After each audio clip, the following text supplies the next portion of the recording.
Give me B, give me U, give me N, give me D, give me E, give me R. Bundar. Channel parenting dan pedagogik yang kriuk dan renyah. Halo, apa kabar? Selamat datang di podcast Bundar bersama saya Bunda R. Kali ini kita masih di segmen ngobrol bareng tamu, masih dengan tamu yang sama, remaja 17 tahun. Oke. Sekarang kita akan ngobrolin tentang gadget. Nih, halo tamu. Halo. Oke, kamu punya gadget nggak? Punya? Punya sendiri? Iya. Memang kamu pegang sendiri? Mm-mm. Ada pembatasan waktu nggak buat pakai gadgetmu itu? Ada. Menurutmu gimana? Kamu tuh, maksudnya soal pembatasan waktu itu seharusnya kamu dikenakan batasan waktu itu atau enggak? Dengan umurmu yang udah 17 tahun ini. Akunya sih nggak pengen, tapi kayaknya dikasih batasan waktu juga nggak apa-apa. Ya nggak ada buruk-buruknya kan, malah bagus. Tapi sebenarnya aku nggak pengen. Kamu nggak merasa ini udah cukup dewasa, cukup matang untuk menerima kebebasan tanpa pembatasan gitu? Kamu nggak merasa gitu? Merasa cukup dewasa. Jadi kamu merasa harusnya nggak dikasih gitu pembatasan. Tapi orang tuamu tetap kasih batasan. Dan kamu oke dengan itu? Terima aja gitu maksudnya, atau ngedumel gitu? Nggak dumel, demo, tapi tidak diterima aspirasinya. Jadi percuma ya, demo juga percuma ya. Keluargaku tidak demokratis. Keluargamu nggak demokratis? Gimana tuh maksudnya? Hmm, Jadi idemu didengarkan tapi tidak diterima gitu? ya. Itu demokratis dong. Lo kan aspirasinya tidak diterima. Nah kan, Lo kan tapi kan kekuasaan didengarkan. terbesar berada di rakyat. Tidak, kalau di keluarga saya kekuasaan rakyatnya terbesar cuma ada di- satu. Lebih banyak penguasanya daripada rakyatnya. Gitu. Terus selama kamu pegang gadget tuh kamu ngakses apa aja? Sosmed yang paling sering diakses itu Instagram. Instagram. Terus apa lagi? Terus ada kayak komik online, cerita online gitu, tapi nggak terlalu sering. Paling sering Instagram. Instagram tuh isinya temen-temen kayak gitu. Terus ada beberapa akun luar temen gitu.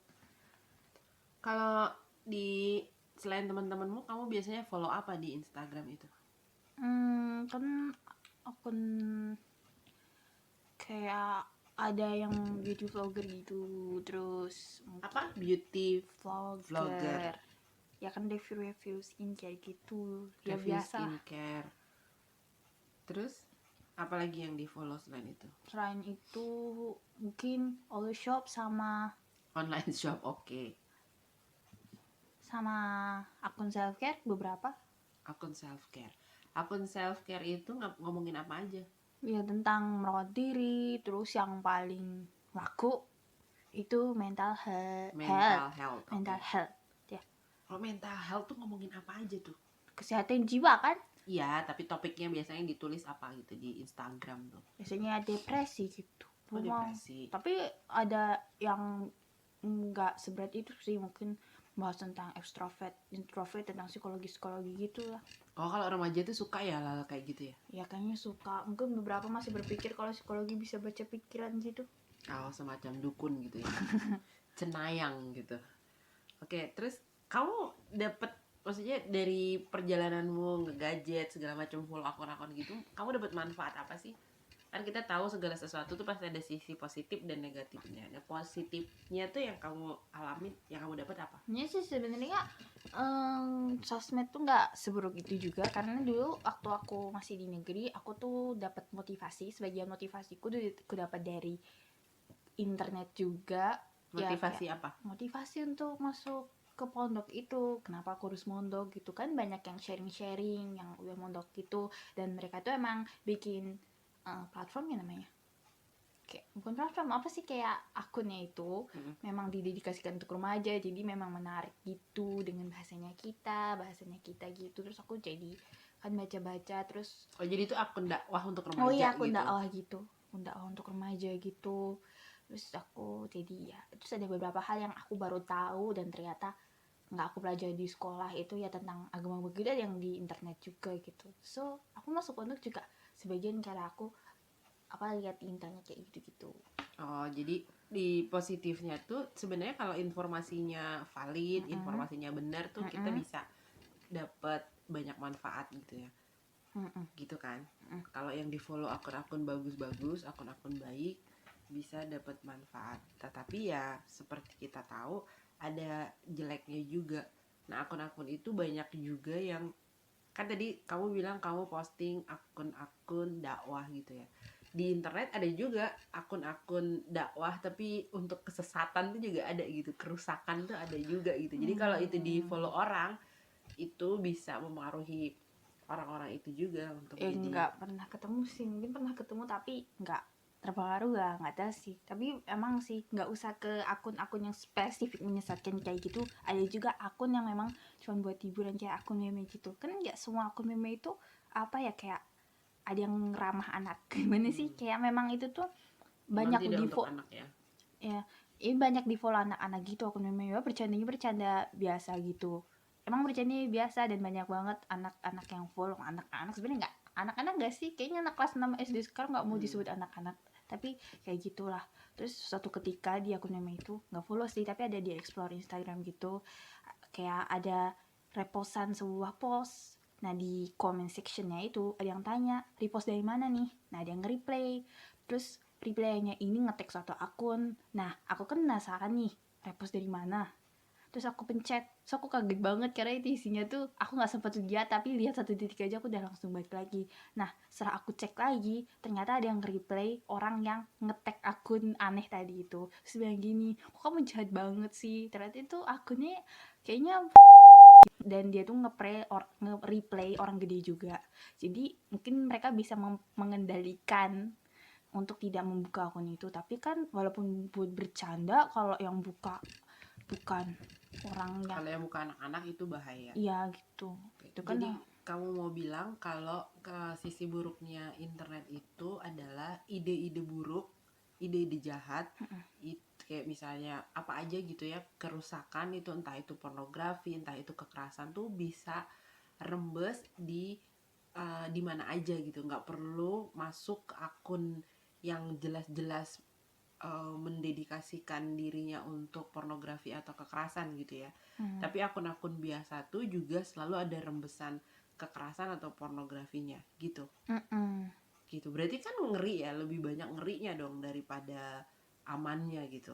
Kan orang yang nggak tahu nih bisa nyasar gitu. Bisa nyasar gitu. Terus saranmu gimana tuh biar nggak nyasar? So, kehati-hatiannya tuh harus gimana gitu. ya kalau udah kebuka tuh jangan Jangan penasaran diterusin. aja, jangan diterusin lagi. Soalnya kalau misalnya kita buka sesuatu, nanti kan yang direkomendasiin sama Instagram lah, Google lah, YouTube lah, Akan itu itu akan terus itu ya. terus. Misalnya kita sekali buka tentang kereta mainan gitu, nanti apa rekomend besoknya di YouTube nanti isinya tentang video kereta, atau misalnya kita suka koceng nanti isinya koceng gitu gitu. Jadi jangan klik yang aneh-aneh maksudnya gitu. Dari awal jangan dekati, jangan sentuh konten-konten yang aneh, jangan klik link-link yang aneh gitu ya. Iya, kalau seumuran kita ya kita udah tahu lah ya kalau itu tuh memang nggak bener, walaupun ada tulisan 18 plus, kayak walaupun udah di atas 18 tahun emangnya itu senonoh gitu.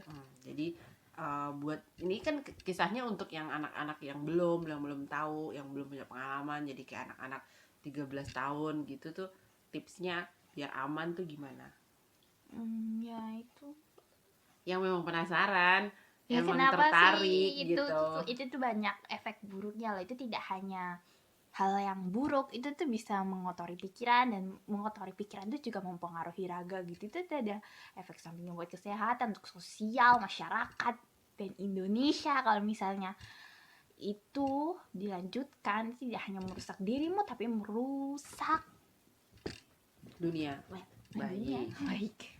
Dan itu tuh bukan hal yang senonoh walaupun 18 plus sekalipun. Itu benar.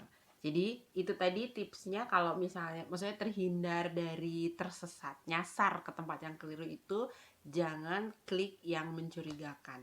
Atau kayak misalnya tadi kamu bilang lagi baca-baca komen terus di bawahnya ada yang ngasih ini apa link gitu, sebaiknya jangan coba-coba diklik soalnya bisa nyasar ke tempat yang tidak diinginkan. Kadang-kadang linknya tuh malah nggak kelihatan kayak pornografi sama sekali, bahkan kita tuh gak bakal nyangka itu, soalnya nama akunnya tuh biasa aja gitu kayak nama orang, ternyata isinya begitu. Ternyata akun itu mendedikasikan dirinya untuk pornografi atau Iya, dan ada banyak. Dan jangan terpengaruh, maksudnya jangan, iya benar, jangan terpengaruh dengan meme yang lucu-lucu, karena tetap aja banyak sisipannya. Terutama sebenarnya ya bahasanya anime, manga gitu, sebenarnya justru ada banyak ya. itu tuh sebenarnya bukan bacaan anak-anak juga sih, Bukan konsumsi anak-anak, benar. Itu tidak memang dibuat orang untuk dewasa. anak-anak pula. Tapi kalau di Indonesia tuh bangsanya anime, manga tuh followersnya kan malah anak-anak kecil. Nah, kayak orang masih pikir itu untuk anak-anak, tuh sebenarnya tuh enggak ada sih anime yang untuk anak-anak gitu. Doraemon tapi kan. Iya, biasanya temanya untuk tentang sekolah kayak gitu kan. Tapi kalau bangsanya bukan untuk anak-anak gitu, dan versi dewasanya juga banyak di internet, jadi ya lumayan berbahaya. Oke, itu tadi tentang jangan sampai nyasar.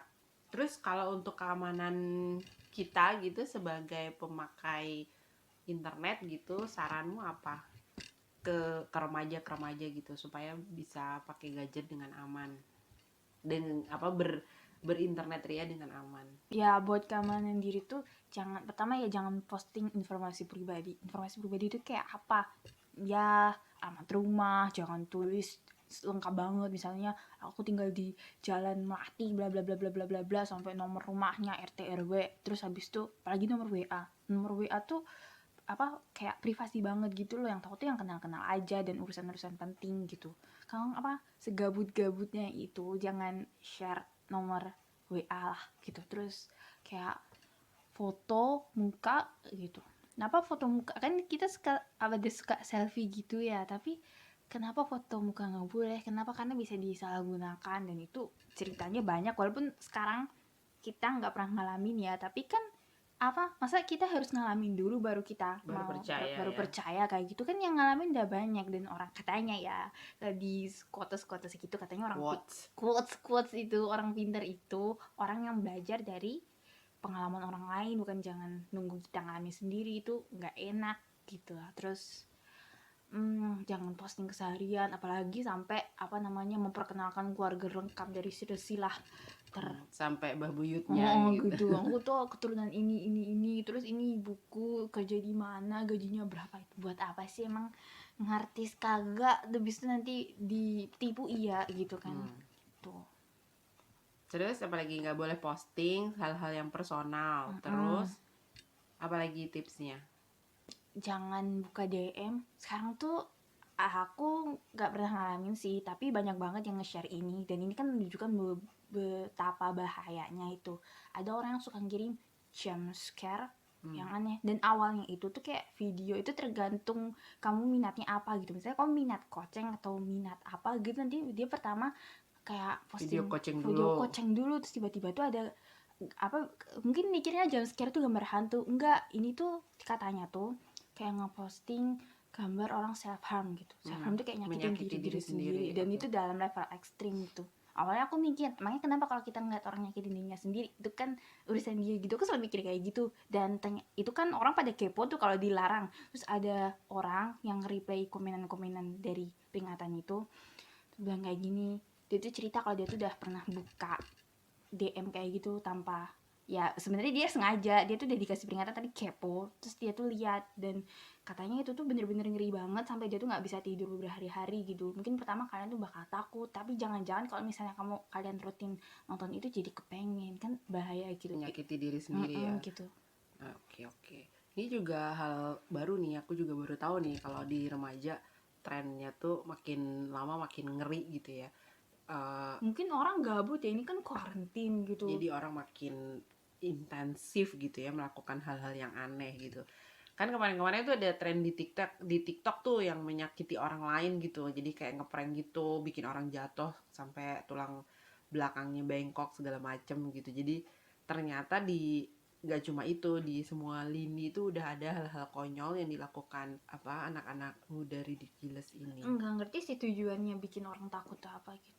Tapi sempat viral video dari deep web gitu kan. Kayak gitu aja bisa viral gitu, berarti yang nonton banyak kan gitu. Iya, orang-orang haus kerusakan kayaknya. Itu haus kerubutan. Baik, jadi itu tipsnya ya. Jangan buka DM. Buka boleh kali ya, tapi gak usah Buka direspon, gak usah maksudnya kalau Ya, kita orang kan tidak nggak dikenal gak usah tahu dibuka maksudnya. Baik. segabut-gabutnya itu. Oh ya, jangan buka DM dari orang yang tidak dikenal, apalagi merespon sampai berinteraksi, berteman, karena kita tidak pernah tahu apa yang berada di belakang akun-akun itu. Ya walaupun banyak cerita apa kayak romantis-romantis gitu, kenal dari Instagram terus pacaran kayak gitu. Gitu, tapi ya ayolah. Lebih baik nggak ya? Mari kita bersikap realistis kalau dunia tidak seindah itu. Benar, dunia tidak seindah film-film Korea. Baik, Bunda Rian, sampai di sini untuk sesi soal gadget.